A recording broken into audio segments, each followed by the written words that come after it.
আপনাদের হ্যাডাম থাকলে বড় বড় মাদক সম্রাটদেরকে ধরেন, ব্যবসায়ীদেরকে আগে ধরেন।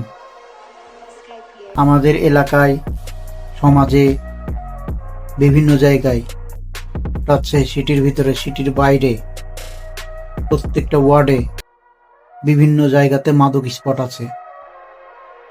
যারা মাদক ব্যবসায়ীর সাথে জড়িত আগে তাদেরকে ধরেন। জয়েন্ট খোর, আব্বাখোর, টাপেন্টা খোর, এদেরকে ধরে পিটিয়ে জেলে পাঠিয়ে মাদক নির্মূল করা সম্ভব না। সরকারের কাছে বিনীত নিবেদন থাকবে, মাদকের ক্ষেত্রে জিরো টলারেন্স যেন পদক্ষেপ নেওয়া হয়।